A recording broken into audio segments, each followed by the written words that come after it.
Okay, now maybe you can actually hear what I'm saying. I apologize for that, guys. I had to make sure that I was listening to the shows in stereo today, so I had this one muted, and when I turned it on, I heard that one pop, and I'm going to be blasting, double audio all over the place. Oh, what the hell's with my glasses? They're all tilty and shit. It's weird looking. But anyway, welcome to UFO Undercover. I really do hope everyone's having a great morning, great afternoon, great evening, wherever you're on our big, beautiful blue planet. I say this every week. There's nowhere else I want to be but here on Wednesday nights. It's a great group of people to hang out with, and I have a lot of fun talking to everyone. Like I said, learning, teaching, all kind of stuff that goes on in these shows. And tonight we're going to be talking particularly about what it is to be an abductee. We're going to talk a little bit about disclosure first, but we're really going to talk about what it is particularly to be an abductee or a contactee or something along those lines. How is it how do you live your day-to-day life? What is it that drives you? What is it that keeps you going? Um, just in general. I mean, what is it that allows you to live this way? Because a lot of people can actually. Let me get a sip of coffee here with my lovely daisy flowered cup. It's a great little cup, I gotta say. It's been in the family for a while, but it's a good one. But anyway, hi, I'm Joe Montaldo, and if people who know me know I'm really into alien abduction research and things along those lines, and I do know a good bit about the subject. I try not to to brag or anything because I've been doing it a few years now 36, 36, 37, 38 years. I've been doing abduction research. I started back when I was around 20 years old, so it kind of dates you, tells you how old I am. But, Jack, 48, man, 48, 48. Anyway, but the research is interesting because when I got into this field, how can I say this? I kind of stumbled into it. Well, first, I was in the military. And while I was in the military, I met quite a few people, pilots especially, that had had these weird sighting experiences while out there. And on board the Nimitz, I had all kind of people telling us about different sighting experiences. And while I was on the Nimitz, I had my own sighting experience on the Nimitz. And it seemed to be a fairly frequent occurrence aboard this ship. Now, at the time, it was the biggest, meanest thing afloat in the ocean, but still, it seemed to be odd how nonchalant people were about these events that would happen from time to time. But so that kind of fascinated me. And then, I started talking to pilots. And then when I got out of active duty into reserve duty, I was sent to Alvin Callender Field in New Orleans for where I was going to serve out my reserve duty. Now, in reserve duty, you go 1 week in a month and 2 to 4 weeks in the summer. And some years we actually did 8 weeks because of special maneuvers. But I got to say, it was an interesting experience. But while I was stationed in New Orleans, I was working on not just Navy planes, but I was working on Air Force planes and Marine planes and pretty much anybody who had anything flying, I did the work on it. And because Alvin Callender was a joint strike base, and all five branches were represented there. So, a little quick side story. I remember my third day on this base, right? I get there, I'm sleeping. It's like 4 o'clock in the morning. I hear the alarm go off. I'm like, what the hell? This is a base, out on the fringe of New Orleans, out in one of the swamps towards Barataria Bay and all. And I'm thinking, who's invading us out here? The alligators? I mean, really? So I open up my eyes and I see this V formation sitting down at the end of the runway, just sitting there, glowing this kind of bluish, whitish glow. And I was like, what the hell is that? And then, so I couldn't hear anything. So when I got to the window, opened the window, I heard, I knew what it was right away. Just from the sound of the engines, I knew what it was. It was a Harrier squadron. And they were waiting for clearance to come down the runway. But if you seen this thing from any distance, you would have thought this was a UFO. I mean, it looked like a UFO. It was actually, no, actually it was seven of them. One in point and three on each side. Yeah, and they just came down just like this. They had a nice little wedge V to them. And because of the amount of thrust they were using to stay stationary, it gave them kind of a glow in the early morning light, especially with the like dusky kind of starting to come up. It was a strange. It was strange, but I knew it wasn't a UFO, and I was kind of like, wow. But whoever was working the conning tower that night had not a clue. I was like, Lord have mercy, you in the military? This was something a civilian would do. But anyway, it was cool to watch him come down the runway. But getting back to what we were talking about, in the Navy, you hear lots of different stories about encounters And not just in the Navy. I mean, when I was talking to Air Force pilots and Marine pilots, National Guard pilots, they were all telling me basically the same thing, that they'd had these weird encounters. And it was weird because here's a joint strike base with five different branches representative, one helicopter or two helicopter squadrons from one from the Army branch, and all the other four actually had fighters there. So it was a strange place to be, and they were all interacting with each other and talking to each other. So it was just odd for me to meet that many people in one spot that had encounters. I just found it to be, odd. I'm kind of like, really? I mean, that many people have encounters in one little spot? I don't know, guys. It was one of them things that just didn't sit right with me. And I was thinking, why would that be? Or all pilots just have these encounters and we don't hear about it? So I get discharged, from out of reserve duty into non-active reserve duty, which is still reserve duty. I still have another 2 years on call, but yeah, when you do it the way I did, it was 4 years active, 2 years of actually 3 years of reserve, and then 2 years of phantom reserve. So it's like 9 years. It was a decent commitment, but anyway, enough about all of that. But I did get to meet a lot of these people in there, and I got a really good education in electronics, avionics, and electrical stuff, which was really nice of the Navy to spend all that money giving me that education. When I got out, I got my bachelor's in avionics and electronics, advanced. But it was more than that, because in the Navy, if you're a flight deck in charge of anybody on a flight deck, you have to know aircraft recognition, and truly, they really do require everybody on the flight deck to have aircraft recognition. But the people in charge, the officers in charge, not the officers, but the enlisted men in charge, they really want them to know, because you never know what's approaching a carrier. And if for some reason we were radar blind or something, we'd want to know what this was approaching our carrier. So when you hear someone on a flat top say it's unidentified, it truly is unidentified. It's something that nor our radar nor the human eye can identify, meaning it isn't Russian, it isn't Chinese, at least nothing we've ever seen them fly before. So those kind of things kind of ring. You're kind of like, well, that's if it's not Russian, it's Chinese, and it's not alien, because just recently the government, just 2 days ago, came out and said again, oh, UFOs are real, but we don't think they're alien. Well, they don't really think they're Russian or Chinese because we'd go after them. Yeah, no, we would not let nothing Russian and Chinese fly over our airspace without challenging. That's just not going to happen. We challenge the Russians and Chinese all the time. Anytime they get too close to our airspace, we challenge them. So these things are in our airspace, flying around unchallenged all over the place. And even when we hit them, the government knows sightings are going on, like the one in D.C. or the one out in Arizona or the one in California. Even when they know these sightings are going on and have time to respond, they still don't. Well, on the 50th anniversary, what was it, 3 or 4 years? Was it, shit, now I forgot what year it was, but a few years back, the DC sighting made 50-year anniversary, and on that anniversary, the same type of sighting happened in DC, and it lasted for about 35 minutes. Let me tell you something. If there's any Russian or Chinese anything that was in DC and had been there for more than 5 minutes, y'all forget we have missiles on top of buildings there. Well, yes, we do. And you don't have to take my word for it. You can go ride around and see them for yourself. And not just there. When you go riding through the woods where the forts are and stuff, there's actually missile bases there.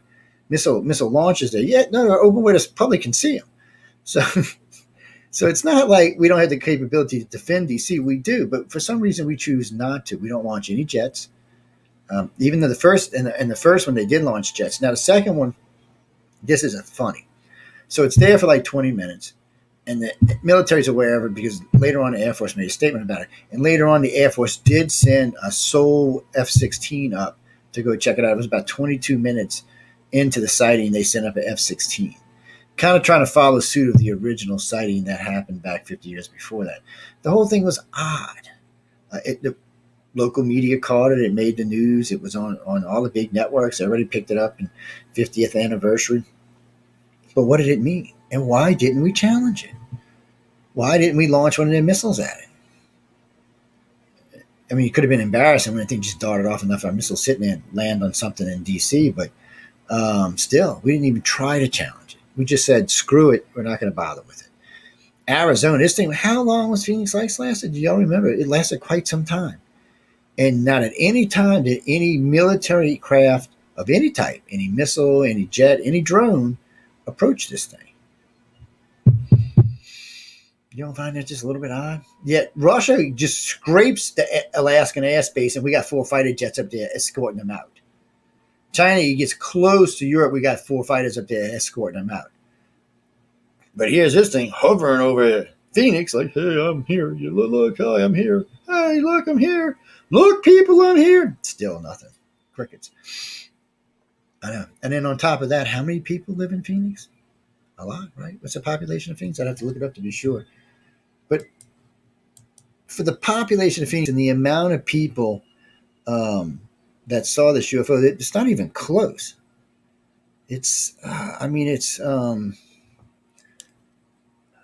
I've forgotten. I'd have to actually ask Lynn Katai because it's been a while since I talked to her. But I know for the amount of witnesses, it came out to be like less than 1% of the population of Phoenix. I was kind of stunned because it stayed so long and so many people did report seeing it. Phoenix population 1.66 million in 2018 is the last time we seen it. So 1.6 million guys. And out of that, a handful of people saw the Phoenix lights. And I've talked about this before, and it irritates the researchers in the field, but I prove them wrong every time.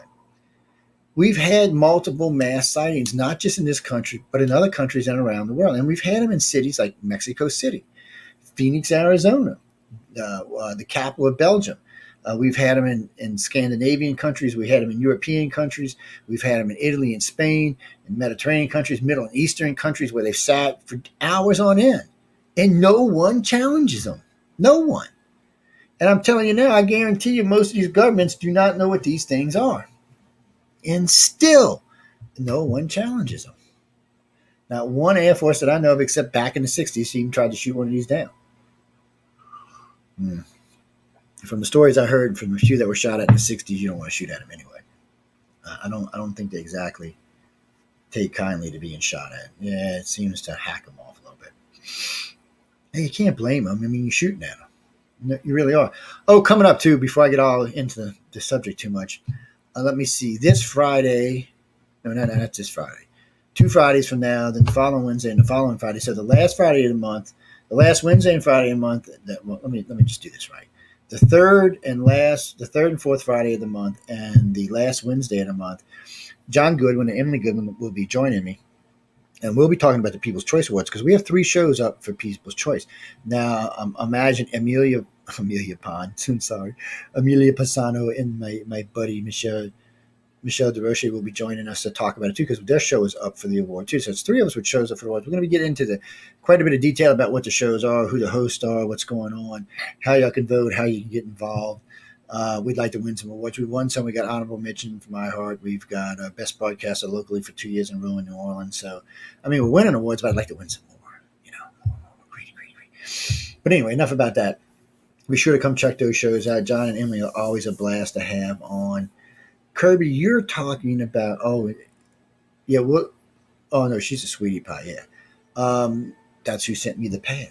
Yes, it is. And we'll talk about that towards the end of the show a little bit. But anyway, getting back on track to where we were. No, you're getting anyway, you're getting confused. No, it's not Emily. Emily's John's second half. Yeah, the better half, yeah, as I say. No, it's just I like both of them. I think they're both great people. I've had a lot of fun talking to both of them. I think they work really hard at what they do. And I think for a group of people who give out free money, help you to learn how to write for free, hook you up when you do win, because they give 12 writers, 12 artists awards every year for now 38 years, I believe. So and they don't ask anything in return. You don't pay for anything. You don't give them anything. You write them a short story. If you win, you come in. And I love it. One of the things that sold me about these people is the way they judge the story. So let's say you write a story, you send it to them. Well, when they send it to the judges, your name's not attached to it. Your sex isn't attached to it. Your color's not attached to it. It's just the story. That's it. So you made it through the primaries. You get to there, and now these judges are judging this blind. They don't know if you're male, female, or anything. So it's so rare to find people who are doing something for the love of doing it, versus the money involved in it. I don't know how to explain it. Well, L. Ron Hubbard pays for it all. There's a grant that was set up for this, so it's covered. So I guess they don't, need to be greedy. But anyway, John and Emily, great people. Be sure to come check them out. You'll enjoy the show with us. We always have a lot of fun. We talk about a lot of different things. Maybe we'll invite her on. Oh, she was a great guest. Actually, I wrote her a letter today. Actually, well, I mention her name all the time. I don't know how she wants her name mentioned on UFO shows and stuff.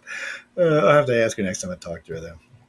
We're talking about a recent guest on Science and Beyond that was on with John and Emily Goodwin and myself. Yes, later on, maybe I'll tell you who it is. But anyway, getting back to what we're talking to. I really don't see where the government is all apt for us to be coming out and giving us the truth. I don't, and I've said this 100 times in the last 3 weeks alone. What are we giving them in return? I mean, why would Uncle Sam admit to extraterrestrials? One, he'd have to explain to his allies why we lied to them. We'd also have to explain to our enemies why we lied to them.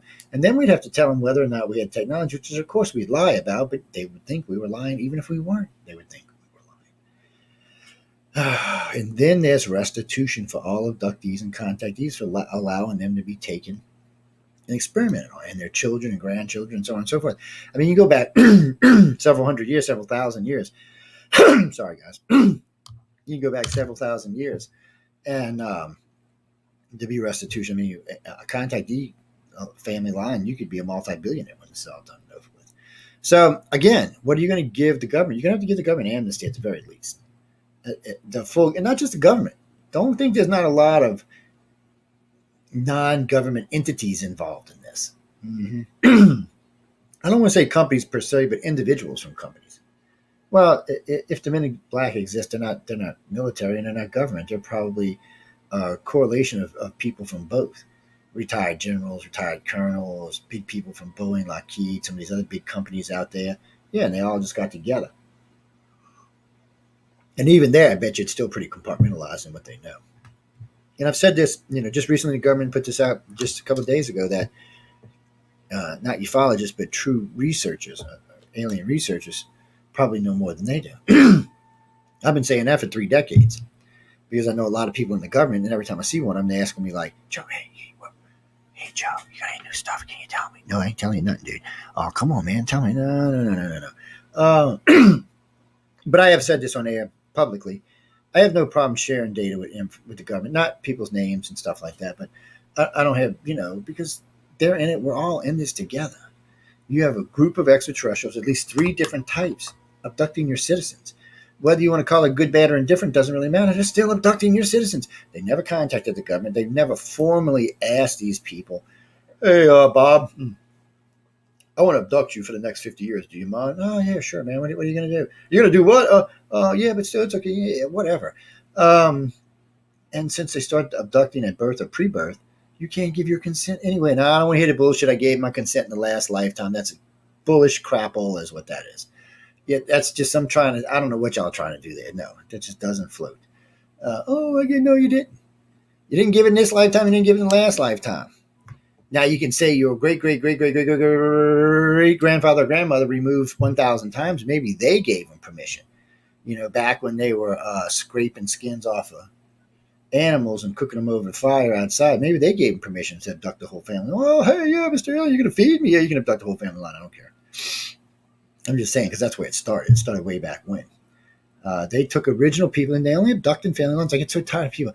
Oh, they abduct every no bullshit. They don't. There's no evidence to suggest they abduct outside of family lines. None whatsoever. Almost all the evidence suggests they abduct in family lines, and they originally took these people a long time ago. And thanks to the DNA and blood types, not only do we know they prefer certain blood types, we even know a lot of the areas where the original abduction started in clusters. So it's not like in old days where we didn't know, and we know a lot. What cracks me up is how many science write to me and go, this green-eyed, blue-eyed, RH negative thing bothers me a little bit because, because science today can't explain where RH negative came from. There was no need for it. RH positive was on the world. Everybody was positive, brown hair, brown-eyed, and that was our society. It's who we were. Probably brown skin, brown hair, brown-eyed, and that's, our RH positive blood. And we all shared a common ancestry with the rhesus monkey. That's who we were. And then somewhere along the line, and for some unforsaken reason, Mother Nature supposedly, we're not going to say because I don't think it was Mother Nature, but she creates a new blood type that is anti-procreation. So did she think we were breeding too fast? Come on. Back then, the population couldn't have been even a couple of million. I doubt it was that many. So she couldn't have been anti-procreation because People don't realize this, but for you older people, you know this. For you young people, you don't.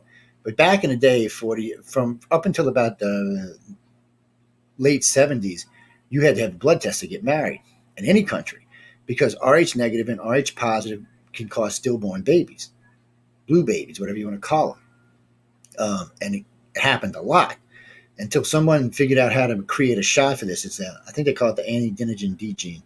But anyway, it was found in a gentleman, and then it was made into a vaccine or a shot that can allow you to have children now. So, but before that, nobody knew anything about that, and it was killing babies all over the place. So here you got 15% of the world's population now that's not compatible with the other 85% until recent times. And you think Mother Nature created it? No, I would think somebody created that had a foresight for the future when they knew that we'd eventually become a scientific species because Rh negative, especially O negative, is the purest form of blood known to man. It's where all of our hematological research comes from. And more importantly than that, it's the freaking universal donor. So before Rh negative came on the scene, there was no such thing as a universal donor. And there is now.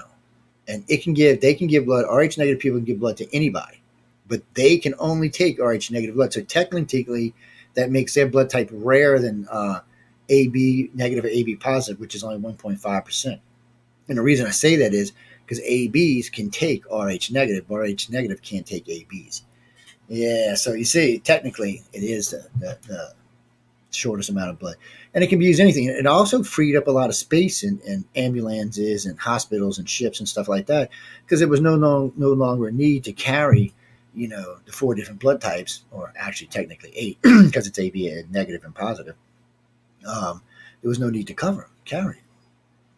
Just stock up on Rh negative. And, it's funny because when I joined the Navy, they made me sign a thing because I am Rh negative myself.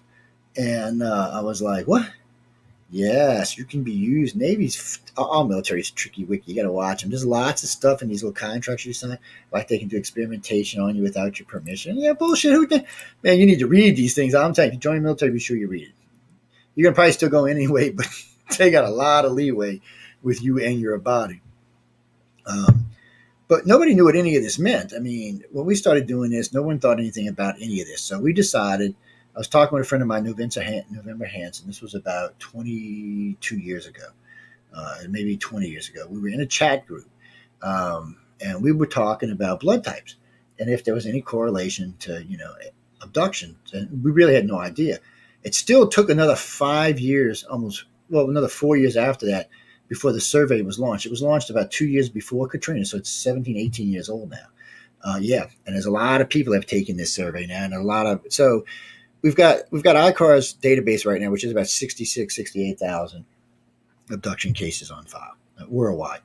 And then there is the original people who volunteered to take the test, which I think if you go to the website is 45,000. And then you've got the applications for abduction, not members, but people who have been investigated that are not members. So they're not we don't call them an official part of the database. Anyway, the blood type count is probably somewhere around 85,000 people have taken it. And it clearly shows that Rh negative by like 66% is what aliens are abducting. Green and blue eyes make up half of all abductees. And what's strange about that is if you watch television or listen to music, you'll notice that at least half or more of all the stars are green or blue eyed, or a combination of. It's an important statement because you have to remember, between the two, green and blue, they only make up 4% of the world's population. 96% of the people have brown eyes, or 94% of the people in the world have brown eyes. Yeah, different shades of brown, but still brown eyes.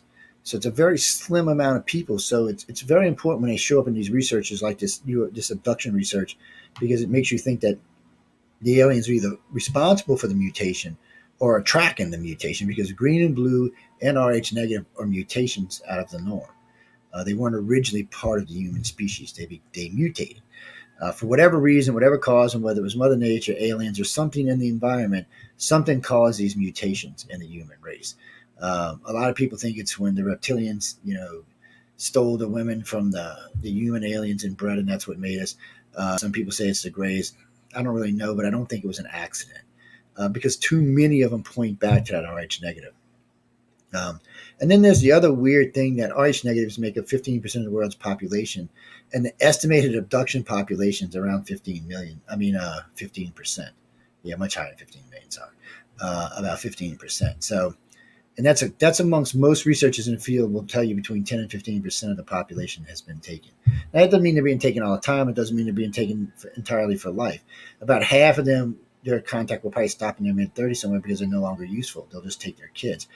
A lot of those other ones will become keepers or communicators, so they'll go into the public percent, and some of the other ones will be useful for other things. So they may be lifelong contactees, but they're not all lifelong, and they're not all be taken at the same time. It's in waves and sections and groups.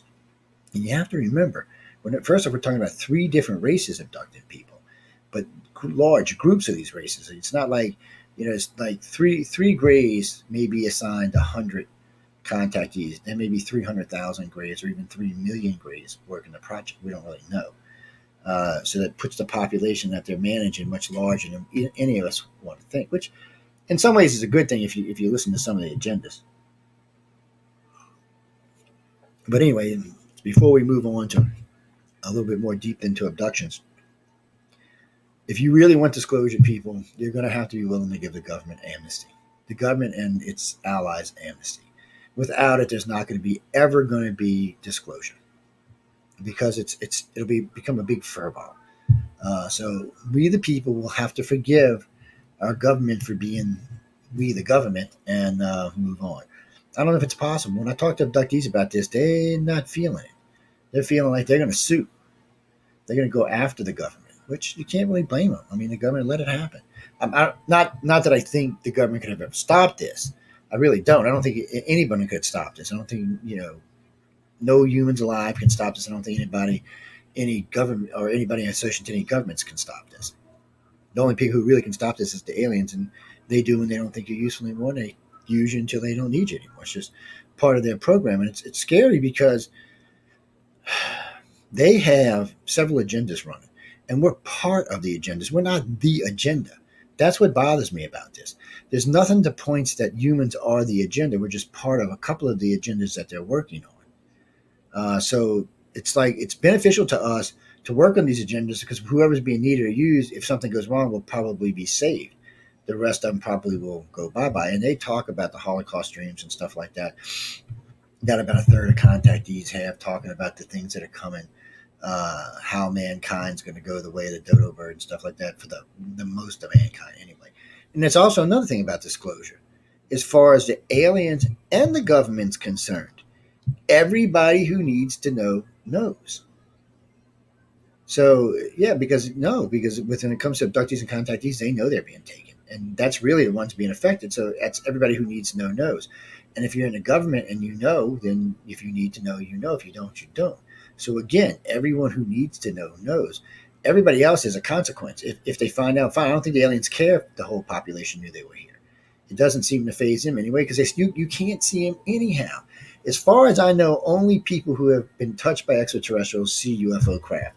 And just because you don't know you've been taken doesn't mean you haven't been.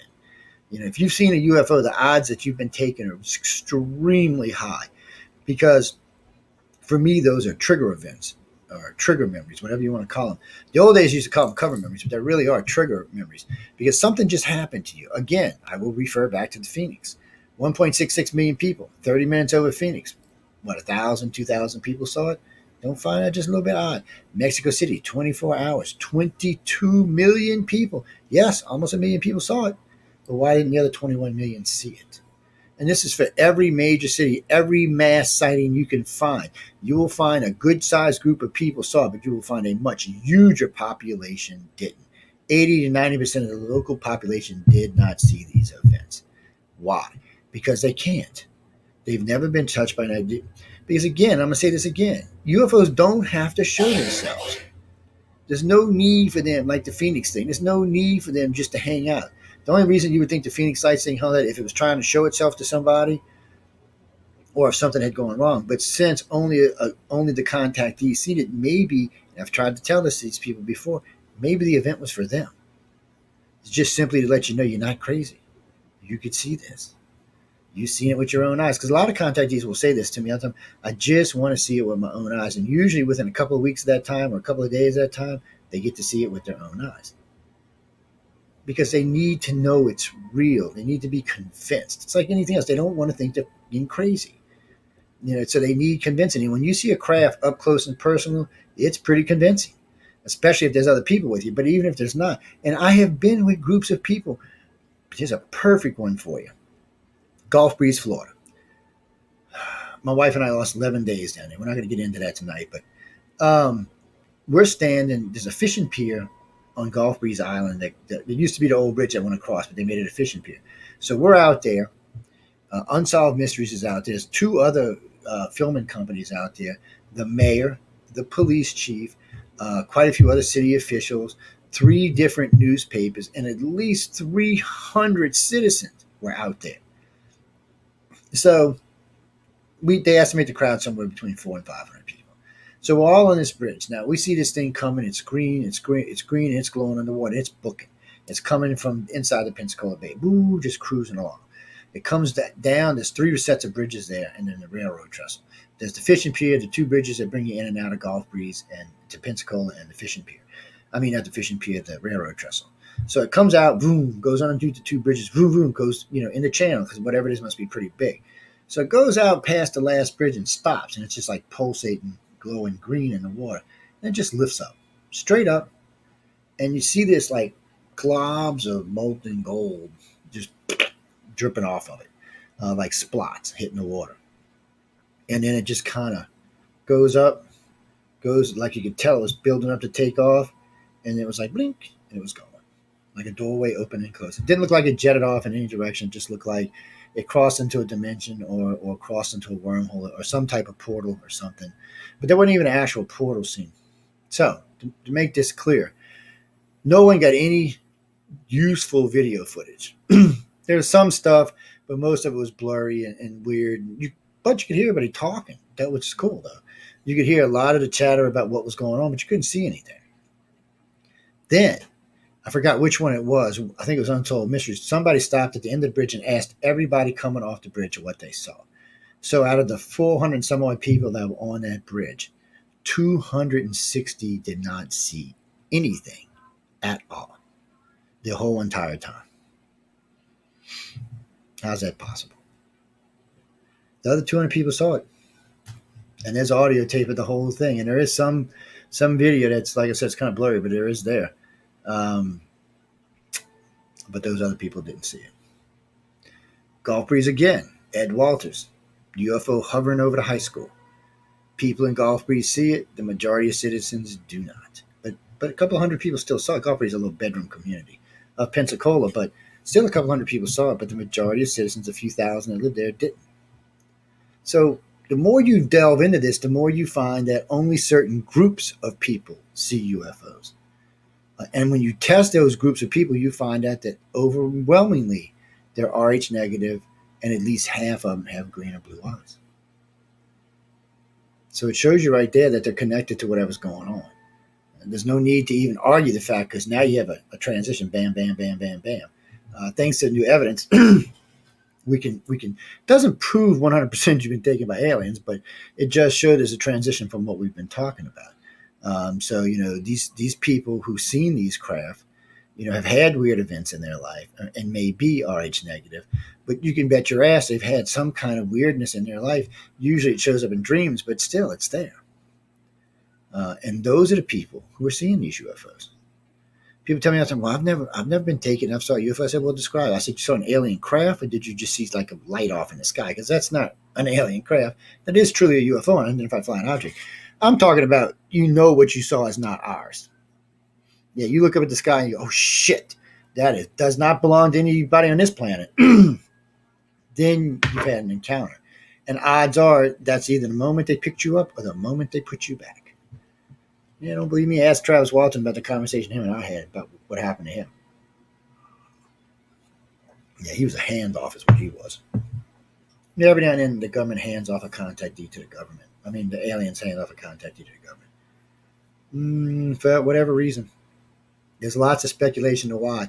I know on all cases I've investigated, the CDC was present when they were handed off. And even in Travis Walton's case, they were. So, because people get freaked out. Oh, these people in white suits and they're doing this, that, and other thing. I said, well, did they speak or were they telepathic? Oh, no, they spoke. I said, were they taking like samples? And, oh, yeah, like, blood. No, yeah, I said CDC probably. Or the secret version of the CDC. How's that? But whatever it is, it wasn't aliens. It's not that the aliens weren't there. The aliens just brought them in. And for some reason, they were letting them return them. I guess every now and then they want to let them process one of the contactees and know that they're not doing whatever to them. It seemed like a peace offering to me, to be honest with you. But, it does happen. It doesn't happen a lot, but it does happen. Probably every 1 out of every 10,000 contactees or so. But I would bet you Whitley Strieber was one. When he talks about being left on the side of the road, that was probably one of those. The alien don't need to leave you on the side of the road and drop you off at your house. Yeah, I mean, car and all. I mean, we know they've taken cars. We know they've taken pets. Let me rephrase the pet thing. No, they don't tend to take the pets when they're at home. Only when they're with you, like when you're traveling. A lot of times they just take your car and everything. And just put it on a hanger until they're done with you, and then just drop you back off. So dropping you on the side of the road sounds like something more like a government would do, so you'd be confused afterwards. The aliens don't so much want their contactees to be confused. They really would like us all to be part of their program, a working part of their program. They understand that the stuff that happens from puberty to 30 is harsh and rough on humans, but it's part of their program, and they do believe it needs to be done. But everything after that and everything before that is very nonviolent and very peaceful. So it's not that they hate us and want to eat us or to kill us. They've just are running an agenda that we're part of. And they really want us to be more part of it. But as, well, one, we're kind of a goofy race. And we just got a long ways to go. We're a young race, 2 million years old. In the grand scheme of the universe, that's like 2 days old. Yeah, as far as they're concerned. As far as the Grammy Grids, more than a billion years old. So what do you think? They're thinking, they're not even 1% of our age yet. So yeah, that's like 2 years old as far as they're concerned. And for the humans and reptilians, it ain't much older, maybe 5. But and you can kind of tell by the way they treat us. We're just like children with nuclear weapons. That's all. So it's a little treated a little. Whoa, a child's got a 50 kiloton nuke. Now let's calm down just a little bit. I don't even think a nuke would take down most of the ships they use. Shit, I'm pretty sure the big ones, it would just charge them up. Yeah, I'm pretty sure they just use it as energy. And some people speculated, on a lot of those bases they were shutting down, they were stealing particles from the cores of the missiles, of the cores of the warheads. And there is some evidence to back that up. In almost all of the places that were shut down by UFOs, and Russia included, the warheads were taken offline and retired. Not redone the electronics. And remember, back in the 60s and 70s, we didn't have this sophisticated electronics. We had swip and click. Yeah, it wasn't like, it wasn't anything really sophisticated that, like today you can hack a missile. But back then there wasn't no way you were hacking a missile. There wasn't nothing to hack. Yeah, it was all, like I said, flip and click. So that's, of course, our stuff today is much different. Well, some of our nukes are still old school because we don't trust the Russians or the Chinese. But still, there are the newer ones. Glenda, the U.S. has the ability to wipe out the world 4 times currently.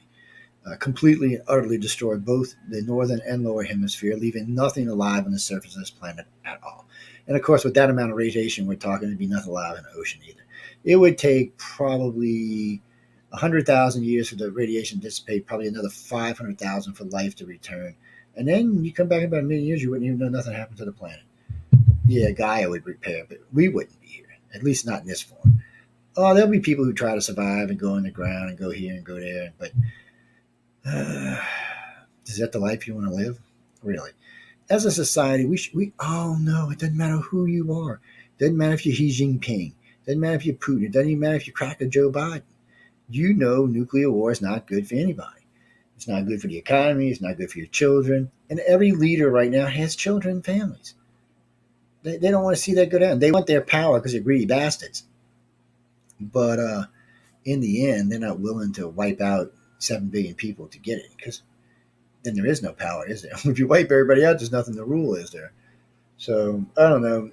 We're going to face a 3rd world war because it's going to take another world war to unite the planet. But hopefully I ain't around to see it. And, I imagine if it's any kind of real world war, if it's like Germany with the new weapons today, if it was like World War II with the new weapons today, well, look at World War I and then look how many people died in World War II. It's a much bigger progression. thanks to the nukes, of course. So today, if there was a World War III, at least a billion would die, at least. And I mean at least, as if we didn't get crazy. If America got pissed and decided to wipe out China and Russia, that's 2 billion right there, or 1.7 billion. But then the fallout would kill hundreds of millions of people all around the world.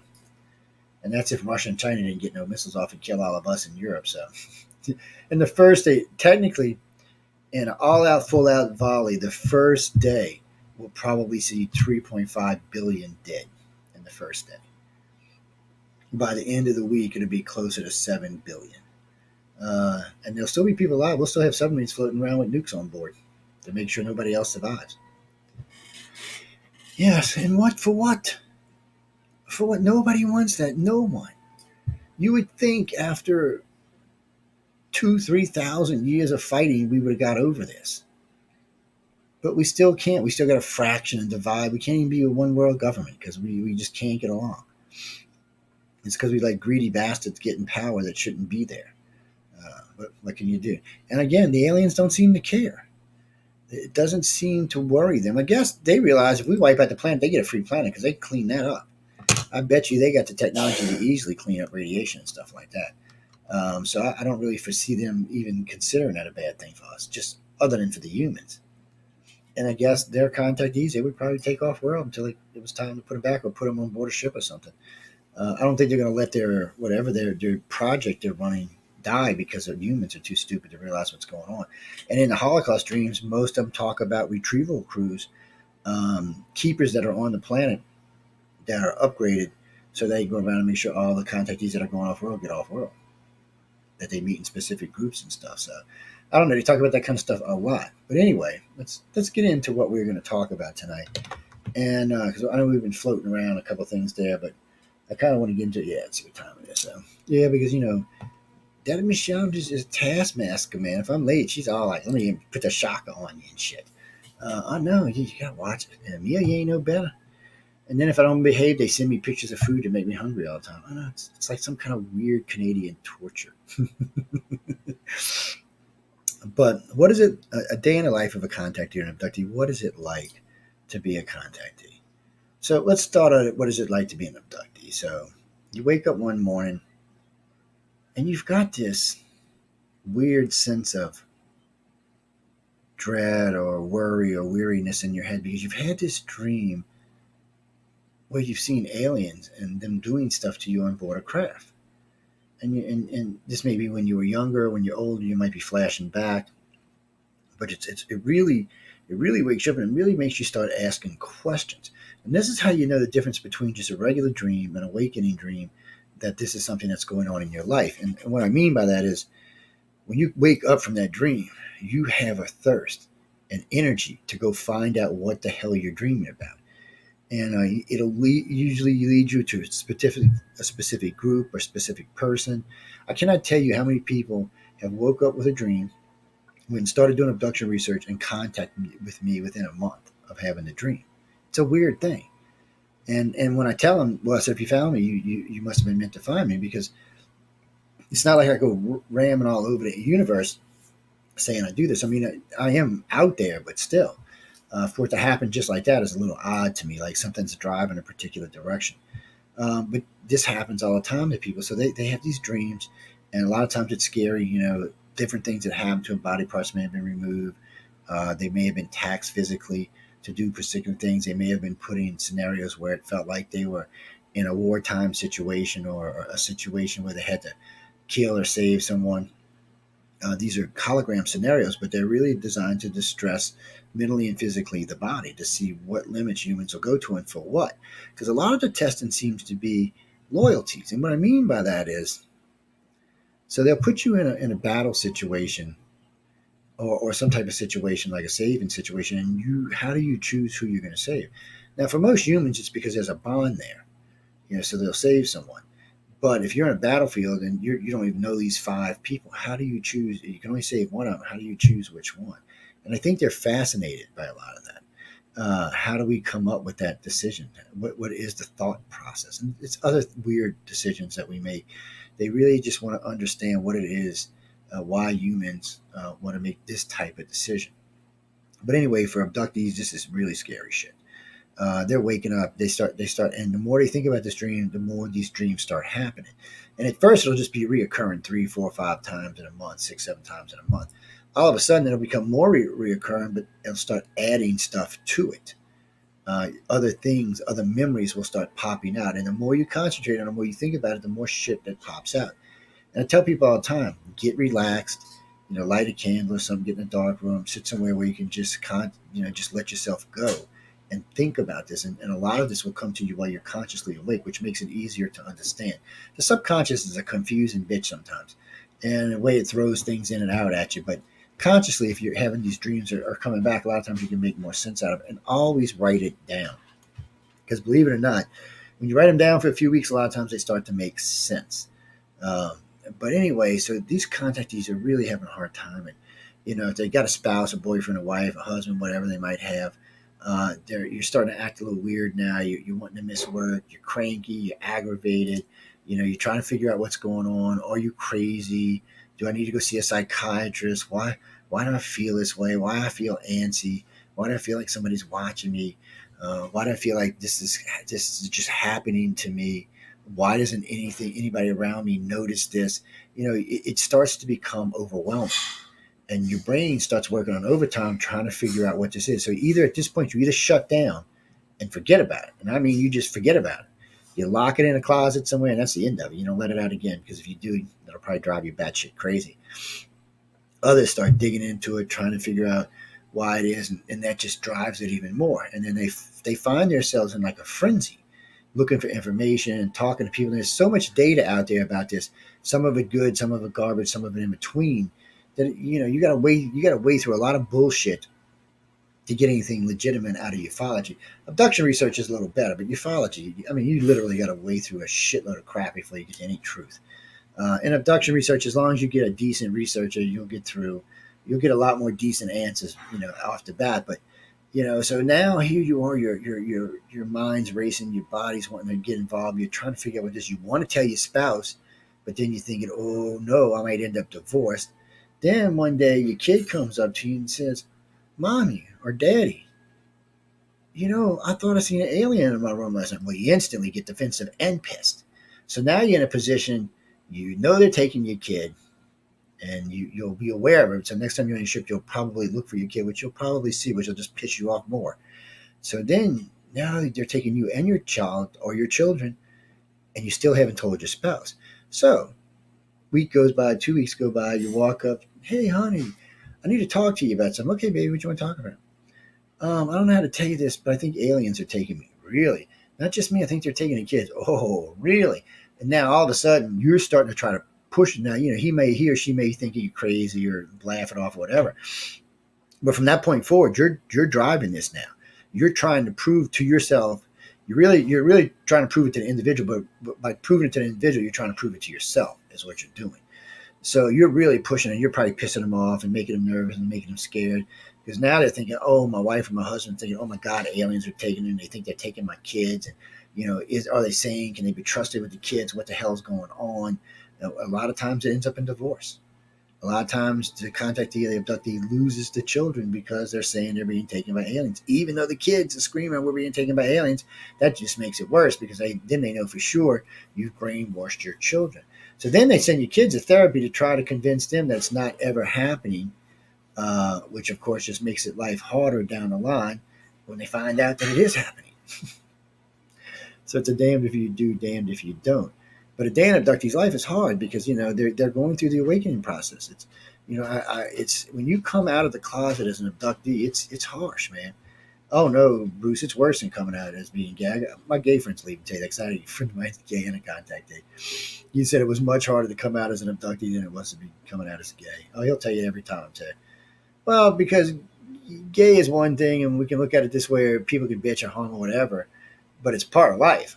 Alien abductions are not, or are not supposed to be anyway. So it's a little different, but still, it is kind of the same in the fact that you're coming out to the world and telling people that don't want to hear this, that this is what's going on with you. "Well, hell there, Bob. You know what, honey? Last night while you were snoring, Little gray guy came up in the bedroom, grabbed me by my feet, stuck this little pin in me, carried me up to the roof, came back up to 2 kids and a dog, carried them up to the roof, and we all went on a little flying trip. Really, honey? Okay, baby, let's go see the doctor in the morning. It's hard. Now, contactees are different because contactees have come to the realization that they are being contacted. They know they're having contact. So they deal with it in a different way. And they're not always going to go around bragging about being an abductee or contactee. And even with spouses, sometimes they'll keep them at arm's length because they want to keep their marriage or their relationship intact. Contactees just know once they realize, and abductees, will turn into contactees if given enough time, or they'll shut down. Uh, but once they know, they tend to handle it differently. They can incorporate it as part of their life.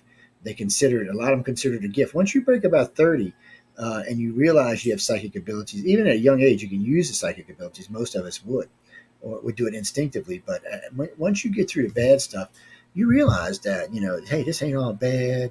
I have these abilities. I'm learning how to use my psychic abilities at a much higher rate, and you can start using this for your daily job, your daily career, help you to get ahead in life. Know when someone's lying or telling the truth to you. That's why people hate me so much, because I always know when someone's lying or telling the truth. I'm like, nope, you're lying. Nope, you're lying. No, you're lying. But I also do voice stress analysis, so that helps. Yeah, but the reason I took voice stress is because before that, I was really good at telling who was lying. And I've also had courses on facial recognition, body language, and stuff like that, several. But that was for companies I work for. Yeah, so really, when I tell you I can tell you if you're lying or telling the truth, you can pretty much take it to the bank. It's like, yeah, my friend used to hate me for it too. I said, you're lying to me. No, I said, you're lying to me. I said, you want me to put you in a voice stress? You're lying. All right, Joe, asshole. It's just one of them things. Um, but so, abductees just have to fight it and deal with it every day. That's why we try to find them. It's one of the reasons the blood type study was even done. Not just that, the career studies.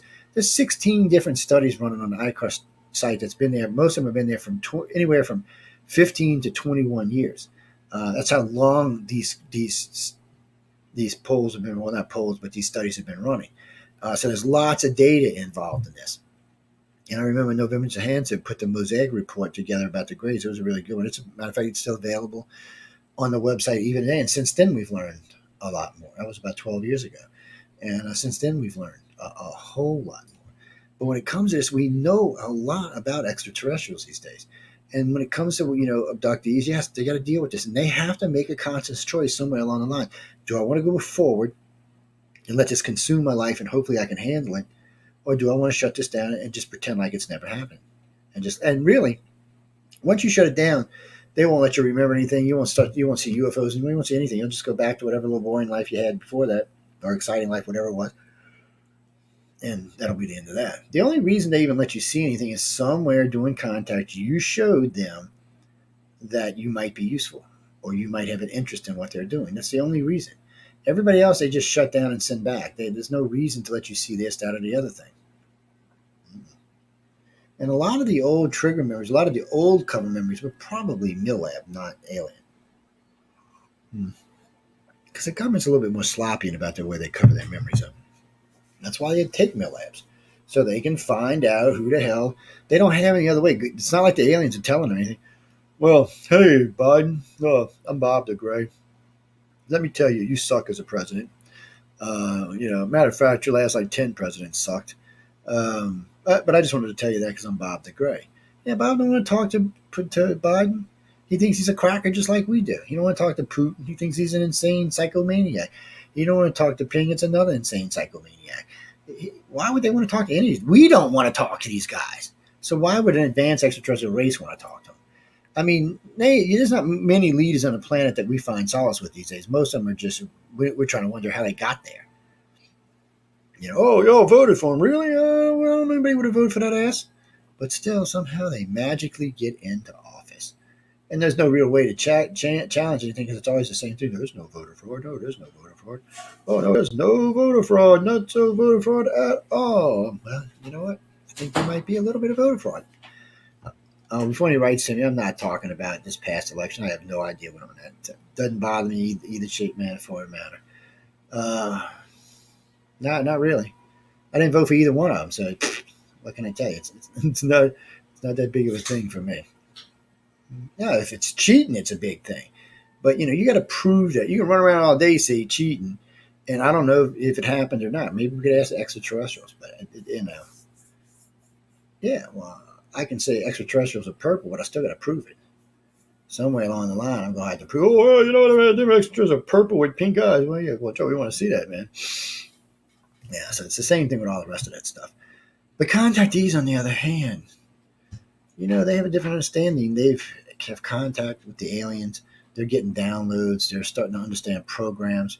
They're being brought on board the ships for several different lessons and several different things. A lot of them have quarters on there. They even have what we call brain storage, which is like how you have hard drive storage, like you like rent storage from somebody like Microsoft Online. Well, this is almost the same thing. It's rental storage, not rental, but it's storage for your brain. When you're on board the ship, their brain power, the way it works is they got way more. You learn way more than your human brain can handle, and some of the stuff you use can only be done in either a hologram or one of the upgraded bodies that they loan you from sometime. So all that stuff has to be stored in the computer on board the ship.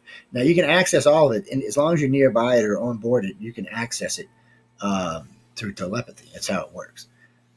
It's just so instead of having it stuck in your head, your brain can run it without actually having it in your head. Now you can download it into your brain, but that's in one of the host bodies. I think the brains are 2.5 to 3 times the size of the ones we have. The bodies are a lot like us. I mean, they look like us. They're designed to be us, but usually maybe a little wider, a little taller, a little stockier. I really think it depends on what planet you're going to, because people describe these bodies always the same way, described in these glass tubes, stationary, standing up, and sometimes there'll be children there or other people. But what's funny about this, you hear one lady said, it was me, but it was a different version of me, maybe an older version of me, different type body. And then sometimes they'll tell you that the bodies, it's them, but at a younger age, like 10 or 20 years younger. And sometimes it'll be the kids there. They say that's so when you die, they take you and they put you back in those bodies until you're needed again, or unless you're going to an off-world colony or something. So they say they're specifically designed to be you, with no human DNA, not at least as we see in human DNA, but faster, stronger, smarter, brighter, and much longer lifespans. You mean for like chosen ones? I don't know if I'd call it chosen ones.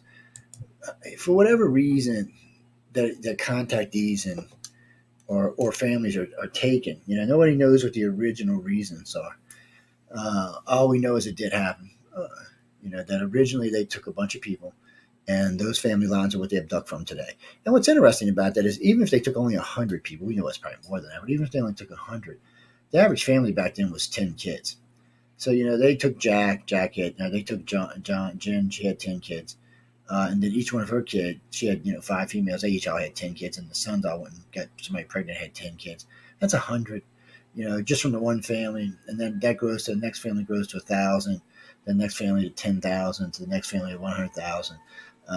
It's not quite that fast. It'd be about half that fast, but it'd still be around 50,000 after just 6 generations or 7 generations. And then of course it slowed as it got closer to today, but it wouldn't really matter because you had 1,000 people doing that. So where we said there was 50,000, that would have been 5 million. See what I'm saying? So, and they're all out there marrying and intermarrying and having children and stuff like that. So that's what created the 1.5 billion or more abductees on the planet today.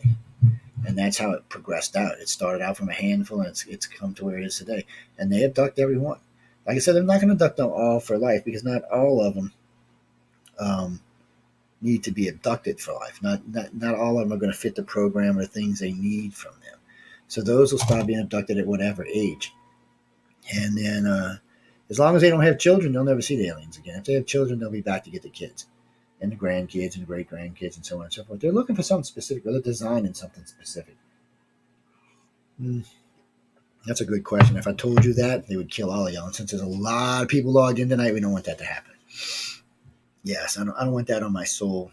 I'm just saying I don't want that on there. There's just a lot of things they're looking for. It's not so much that they're looking to make us into a warrior race. They wouldn't really have to do all that much to change us to be that. And giving us better body. They're really like, here's one of the things that they'll talk about on board the ships. And also, one of the ways they create art is through thought. So, but sometimes they use technology. So there'll be like a sculpture tool. You'll think about it, and the sculpture tool will cut out whatever you're thinking about. Or it'll do the same thing with paint. You can even write music that way. It's a very strange way. It's like it's pulling it straight out of your head and putting it into whatever you're thinking. They say it works really well. And it also lets people with no artistic ability be artists. Yeah, I mean, I can't even draw a stick man. I can only imagine what I would do with a chisel and it's a rock, be pumpkin head or something. No, but see, with something like that, even I could whatever was I was thinking about could be put on, made into the stone, or into the paper, or into the wood, or into anything. I guess that any medium that they would use, kind of like one of those digital printers today, in a way. Ones the ones that print with plastic. You know what I'm talking about. Yeah, it's kind of in a way just that's just way less advanced than what we're talking about, but still, it kind of helps you understand what we're talking about. So, as a contactee, you start to deal with this. You realize, hey, my kids are being taken. You'll start handling your kids in a different way. A lot of times they won't directly talk to their children about it. They'll let them approach them, but they'll know the kids are having contact. They'll know when they've had contact. So they'll deal with their child in a specific way because they know they've been taken and what they've been through because they've been through it themselves. So they'll deal with that. They'll deal with the spouse accordingly. They'll deal with work accordingly. And really, for the most part, once a contactee comes to terms with this, they really start to excel their life. So you can kind of tell abductees sometimes will have junked up, messed up lives because it's just a lot to deal with. I mean, go through puberty and find out you're an abductee at the same time. Jesus, I mean, puberty is hard enough, and your 20s is hard enough without knowing that some alien's taking you and doing weird experiments to you. So I imagine it's the reason they block as much of it out they do, but still, it would be hard. So that's why a lot of abductees just decide to hide it and bury it and go away. And sometimes later on in life it might come out, but for the most part, usually when they do that, it's a done deal. But contactees come out and they talk about it and they work with it, and they've learned who to talk to about it and who not to talk to about it. And sometimes they'll approach someone because they think they may have seen him or met him. If I had $1 for every time I've met a contactee who saw me or dreamt about me or seen me dressed a particular way, or that I've heard someone else say that they've met someone on the ship and this is what they look like, and this is what they dress, and then they met them in person, it's exactly what it is, I could be retired, people. It's a weird phenomenon. And put in perspective, I was talking to a lady one night, and it was just as a weird conversation. I said, your voice sounds really familiar. So let me ask you something. I said, don't take this the wrong way. I said, because it's going to sound a little bit personal. I said, but when you sleep at night, do you sleep in a brown plaid shirt with pink underwear with these little red hearts around them? And she just got quiet. I mean, like, shh. She's going, oh my God, this guy's a pervert. And she comes back and she said, yeah, it's a little personal. She said, why do you want to know? I said, because I'm pretty sure I saw you on board a ship. And I said, when you did, you had this really weird green thing wrapped around your head and tied into the back of a ponytail. And she freaked. Because there's no way I could have known that. No possible way. I was 5 states away. Well, they're in California, so I was 6 states away. No way I could have known that. Then we got to talking about things that we knew about. And she's like, how can you know about my family? Because I've talked to you on board the ship. I said, you've given me lots of information. And when you get this, and that's also something that helps transform people because they're like, well, this has to be real because there's no other way this person can know this about me. It's not like I'm hiring people to go spy on people or something. It's a strange thing, too, when you meet people like that. Because even when you both know you know each other, you still want to be standoffish about it. Because how do you approach me? Oh, hey there, Jenny, I met you on board the alien craft, and I'd like to talk to you about what we talked about. Really there, dude? Okay, all right. Get the hell away from me. Yeah, it's a tough thing. But contactees usually, once they accept it and deal with their lives really become better. Contactees, abductees have addictive personalities. They'll get in a lot of trouble from drug addictions to alcohol addictions to sex addictions. They're just looking for answers. They tend to bury themselves into religions or into dark arts or to white arts or anything they think they might, new age, mysticism, anything they think that might give them an answer. But none of that's going to give them an answer because that's not what's going on in their life. What's going on in their life is they're having contact. And trying to turn it into something else is just not going to work. You have to deal with it. It's like when psychics tell me, "Oh, well, I've never been contacted." Well, you're a liar, because if you're a good psychic, you're an abductee. I've never met one that wasn't. Under hypnosis or under voice stress, I've never met one that wasn't. Yeah, because I think it's a prerequisite. It's probably one of the things they were looking for when they abducted the first group of people was your psychic abilities. So they didn't have to develop them, so you could develop them. And I've just honestly, anybody I've tested that has good psychic abilities turns out to be an abductee or a contactee. Hey, I don't make the rules here, people. I just follow them because we're looking for answers. All right. Well, I got all these text messages and all these. Whoa, people. That's cheating texting me on my phone. Only a handful of y'all got my damn number. Uh, oh, yeah. That's some other crazy person I know. Oh, hey, sexy daddy, I have a gift for you. Uh-oh. I get more spam mail now. And I love these spam calls I get today. It's like, yeah, this is the IRS. This is the Secret Service. I'm like, really? Secret Service would have just kicked to my door in, people. I don't think they'd call me on the phone ahead of time. Or the Social Security one. This is the Social Security office. No, they're not going to call you. They're going to give you a letter first. Then they might send the IRS out to get you. But, it's just so much of this crap out there.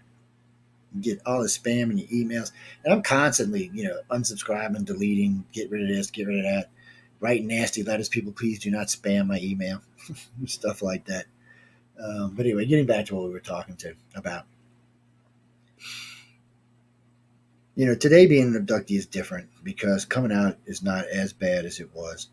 I wouldn't, to answer a question to someone who knew I was doing this show tonight, I wouldn't come out. It's easier for people like me because I have have two jobs. I have the radio station and I have my day job, which I own maintenance solutions. So doing my job is different. And most of my customers really don't care whether I've been taken by an alien, probed by Bigfoot or whatever. As long as the price is good and the job is good, that's what they're interested in. It's not like we're best friends or personal buddies. And I am friends with someone, but still, it's not an interest of theirs per se, unless they've had some kind of weird paranormal or extraterrestrial event. It's just, judge your job, thank you, whatever. Here's your money, good job, whatever. And that's fine by me. And it's so done. But when you work for somebody, it's different. I've had several friends lose job. I lost a job over way back when I was I think I was 29 or 30. I lost a good job over it too. But still, I've had other friends and other family members lose their job because they came out. A friend of mine made an audio video of his abduction and lost $100,000 a year job. So, well, we can't have crazy people here thinking aliens took them. And what got me is he sued him, did get a settlement, not a lot, but did, but still didn't get his job back. It's part of the world today. But for most contactees, they do just measure out. Abductees need help. So if you find someone that is in this, I'm awakening, I'm coming awake, my mind's racing 100 miles an hour, I'm looking for answers, just send them somebody reputable, somebody that's going to help them out. So it doesn't necessarily have to be us. I mean, we get lots of people who contact us regularly, so it's not we don't. It's not like in the old days when we were out actively looking for abductees. We don't have to anymore. They find us, but still, that is what a lot of the studies are about: is finding them and verifying them. We wanted a way to identify people who did not know they had been taken as alien abductees. Is what we were looking for. By being able to listen to people, check out people the way they're acting, know things about blood types and DNA that would help us to understand this. And today we really can look at an individual, and as long as we got certain information, pretty much find out if they are being taken or not without them actually knowing they're being taken. So it's been an ongoing project for, like I said, 25 years, but still, it's still in works today, but it does help a lot. Jennifer, just because you have Rh negative blood does not mean you're an abductee. No, it doesn't. How can I say this? It really increases your chances like 70%. And we can't prove that all Rh negative people aren't abductees, but 65% of our base group, actually 67% of our base group, which is 80 to 100,000 people, but there's a lot of other groups out there, say that, 67% of them are Rh negative. And out of that 67% Rh negative, almost half of them are O negative. Strange little situation there, isn't it? I don't know what they're looking for. Or I don't know if they're looking for something or if they're engineering something. I mean, remember, they brought the Rh negative on, not us. Well, Christopher, the green and blue eyes might be a marker to help them identify people who may already have this mutation that they've created. Yes. No, because researchers don't think like I do. The majority of researchers in the field do not think the way I do or the way the organization does. We look at this from a much different point of view than anybody else does because we're looking for the truth. We're not here to make money. We're not here to get egos. We're not here to get famous. Most of us already have decent careers, and this actually gets in the way of our careers more than it helps them.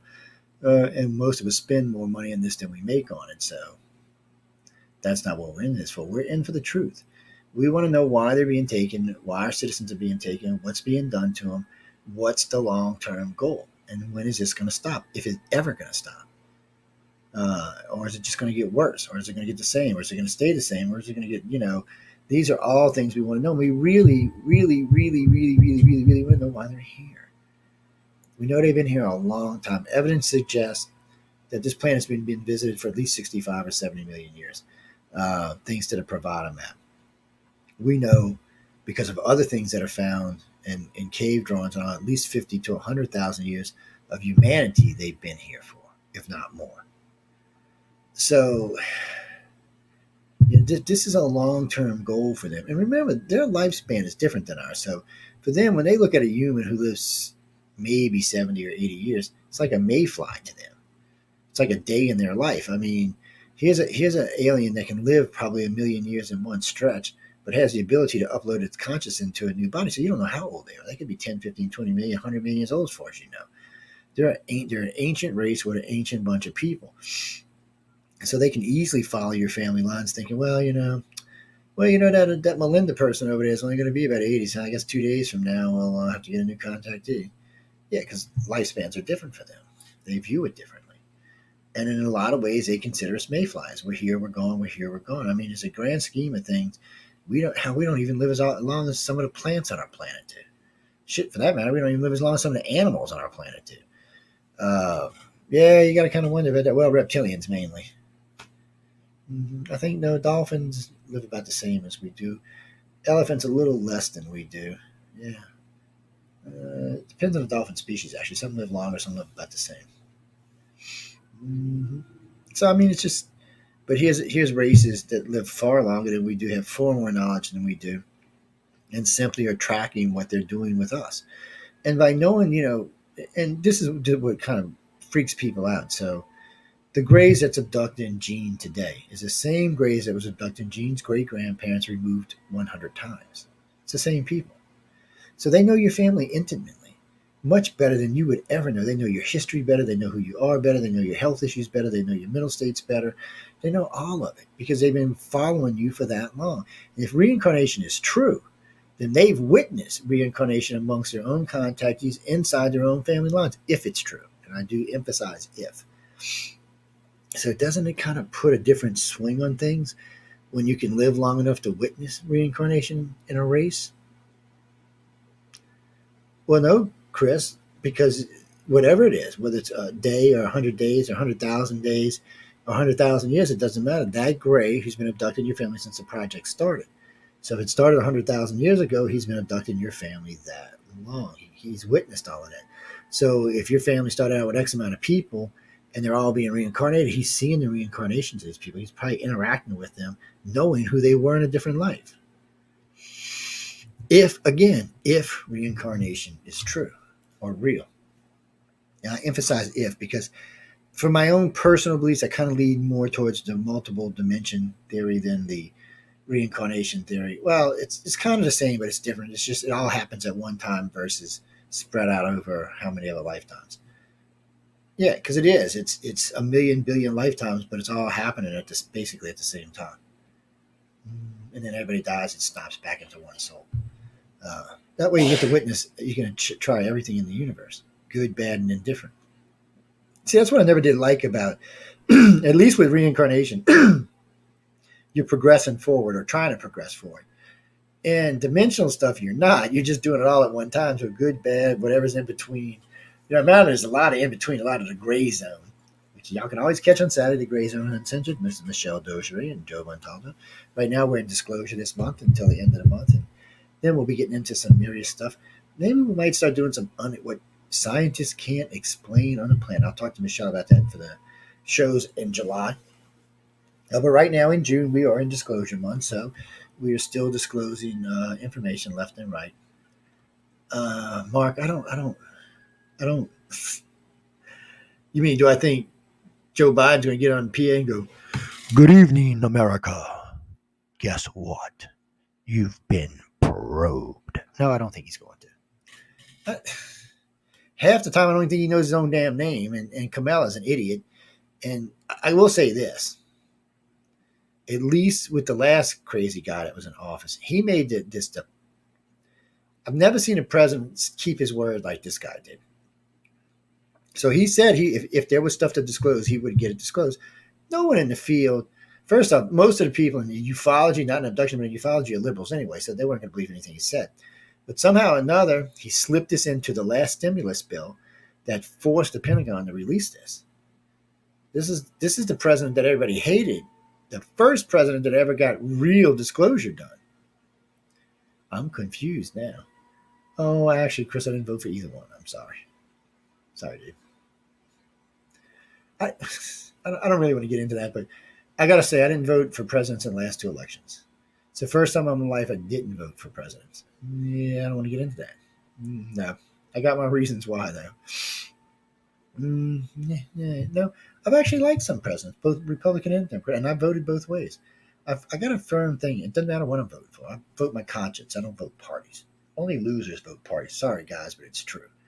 Only losers vote their party and don't do research to see who the best candidate is. The best candidate is not always from your party. Sometimes they're independent, sometimes they're centralist, sometimes they're from the other party. But if you would put good people in instead of party line people, we'd have a better country. Okay, enough about all of that. That's why I'm a centralist dude. That's why I host Essentialist. Which again, by the way, we'll have Emily and John Goodwin. We won't be talking politics, by the way. We will be talking People's Choice Awards for Writers of the Future show. And this show, not this show, the Centralist is up for an award, and so is the Outer Realm. Yes, they are for an award. Mm-hmm. That is the wonderful and fabuloso Michelle DeRoche and the outstanding and crazy Bubbles the Great, better known as Amelia Pisano. Yes. Mm-hmm. Yes. Well, thank you. I can do Italian when I want to, not often.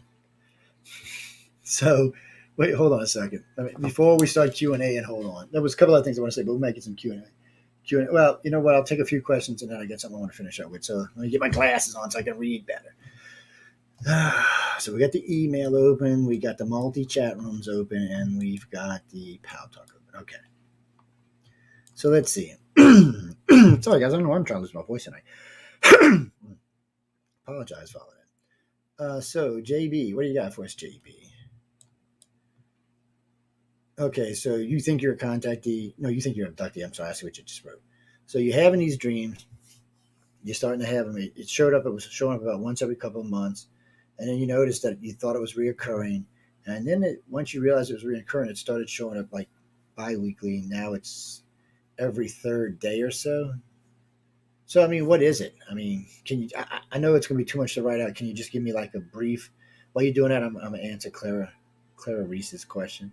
Hello, Clara, baby. Woo-hoo, what you doing? Full disclosure is not going to happen. I don't. To be frank, judging from what I've seen the government release in the last 3 days, I don't think they can full disclosure. I don't think they know. No, I don't think they know. They wouldn't they wouldn't do as many millabs if they knew what was going on. Yeah, it just suggests that they're looking like the rest of us. What? They don't abduct LGBT. My ass. They abduct everybody. They don't care if you're gay. They don't care if you're in jail. Who the hell? Look, we don't like bigots on the shows. I'm just saying ahead of time. No, they don't care. They don't care what color you are. They don't care what sex you are. They don't care who you sleep with. If you're part of their program, your ass is being picked up. Yeah, it don't matter. You could be in jail. You could be at home. You could be driving in your car. You could be flying a freaking airplane. If it's your time, they're coming to get you. Yeah. Well, who told you that? Who told you no gay people have ever been abducted? What? Okay, that's not true. And there are people out there that are abductees. Let me think right off. Who can I think right now that's in the field? Cheryl Costa. Go check out Cheryl Costa. Yeah, she's an abductee. Yeah, you'll just read up on her. You know, I don't want to get into all of that because it's not what the show's about. But just read up. She's a friend. She's been on the show many times. Check her out. Her wife's name is Linda, and just go check it out, and you'll see what I'm talking about. It's not the only one, but I don't. It's not what the show's about, so I don't want to get into it. But it's yeah, they abduct everyone. They don't care what your sexual thing is now. I don't think they care. They might think it's funny, but I don't think they care. What do you mean? Are aliens gay? First off, probably not because they probably look at things differently than we do. And if they are, they haven't showed it in any way. They're not real big about showing their sexuality. And as best we can tell, both the male human aliens and the male female aliens seem to sleep with females on this earth, and females of those two races seem to sleep with males on this earth. So I haven't been reported any gay interaction. How's that? Doesn't mean it doesn't happen. Doesn't mean it. I just say I haven't been reported any. Because they abduct gay people. I don't think they care. They don't care. If you're part of the program, you're part of the program. That was okay. That was just a cheesy thing to say. No, and I'm not going to say that on air because that was a loser kind of thing to say. Matter of fact, watch this. This is called a bounce. Uh-oh, you're gone. Anyway, another one bites the dust. I should have played the music. Another one bites the dust. I'm not putting up with the bigotry bullshit. Like the aliens even care. I'm not even sure if they actually know. Yeah, I don't. I just don't think they care. Anyway, getting back to the other question, or getting back to what he's saying. So, yeah, I mean that does sound like an abduction. That's what it sounds like, and you probably are going through the awakening. Best thing to do, write to ICAR@cox.net, and I'll see who I can hook you up with in your area. Where are you exactly? Northeast? Yeah, I got somebody up there that can hook up with you, and maybe y'all can talk this out. Well, I'm gonna tell you the same thing for anything. It's whether you're an alcoholic, whatever it is. Talking always helps. It also helps to bring more memories out. Yeah, it does. It does. Yeah, it does help to get. It helps you reclaim more memories just by talking about it. There's other ways to recover memories, but we always tell people the same things. Try some light meditation. Formulate your thoughts, things that you've been showing up in your head, write them down on something. Sit down in a nice, dark, quiet place or somewhere really pretty, somewhere relaxing, somewhere that makes you peaceful at mind, and just start working through this and seeing what you can recover. If that's not enough, find other contactees and abductees, sit down and talk with them. Don't necessarily think what's happening to them is happening to you. Just talk to them because it helps to release memories that you have. You'll start talking and memories will start coming out. If you get to a point where you can't get past that, get with one of the researchers. They know other tips and ways to help you retrieve it. If you can't after that, there is a last resort that is hypnosis. But when we run hypnosis, we have specific rules about it. We also run voice stress when we run hypnosis, and not so much for lie detection as for other things. And I'm not. It's just having a voice stress meter helps us to focus on particular things that are upsetting the contactee, things that they're stressing on. It helps show that to us and shows it to us in live time, which is nice. And they get a copy of all of that too, so it's all videotaped and audio taped. But we're very strict. One, you got to have somebody with you trust implicitly. The questions have to be determined prior to the show. I mean, prior to the hypnosis. Not using words like aliens, UFOs, spaceships. That's all stuff that has to come out of your mouth, not mine. Okay, you have to tell me about the alien. I can't tell you about the alien. You have to tell me about it. So I'll ask you, hey, Mary Lynn, what happened to you on May 27th of 1980? And at this time, and you'll proceed to tell me, and then I'll let you tell me forward, and I'll actually tell me backwards, and then we'll go over the questioning. We'll listen to that, and I may ask a couple of questions, but more than likely I will stop the tape, and then we will review the tape and set up another day for another session based on the information we gain from that session. That's how you do it correctly. All this other shit you hear in the abduction field is garbage the way they do it. They're doing harm to people's memories. They're jumping around. People tell me all the time, well, she hypnotized me in 20 minutes. Bullshit. Anyway, enough of that. Sorry. Maybe if you've hypnotized someone 3 or 4 times, you can do it 20 minutes. You can, yeah. For when you work with somebody on a regular basis, the more you hypnotize them, the faster it is because they're accepting that they trust you and there's things.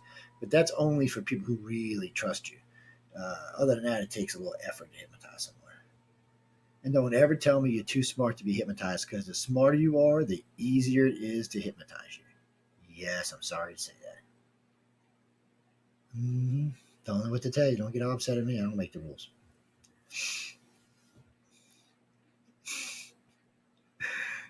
So if you're dumb as dirt, you can't be hypnotized. I don't think that's true either, but it makes it a little harder.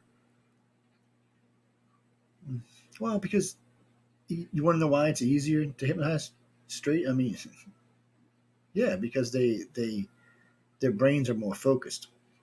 More intelligent people, the more intelligent you are, usually the more focused you are. Not always, mind you. Sometimes you can still be scatterbrained, but usually they're a little bit more focused, a little bit more orientated in certain areas, so it makes it a little easier uh, to hypnotize them. Yeah, and a lot of times they do their research ahead of time, which also makes it easier to hypnotize.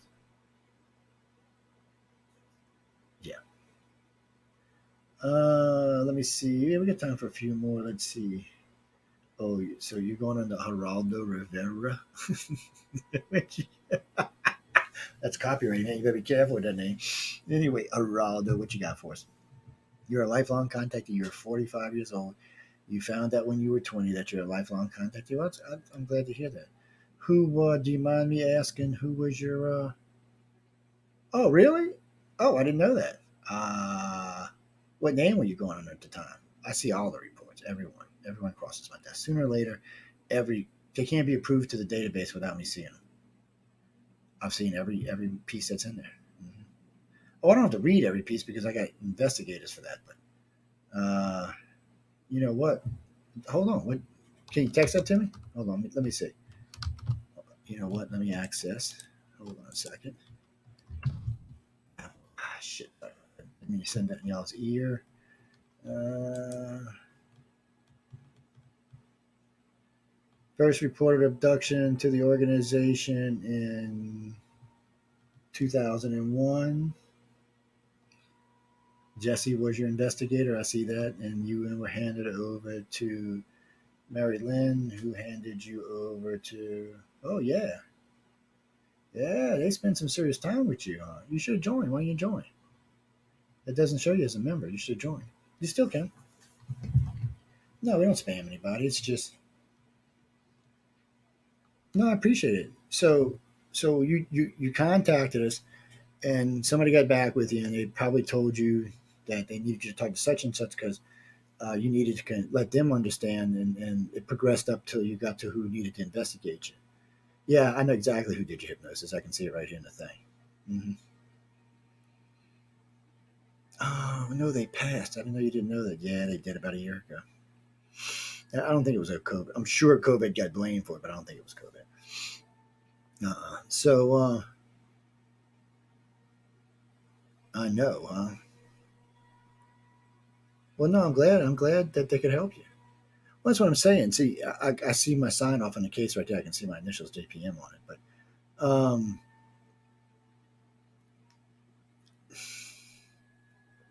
actually, she's passed too.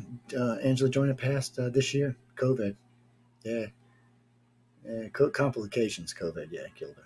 Her and her husband both died. Yeah, some shit, man. I liked Angela. Angela hosted for me. Angela was a good journalist.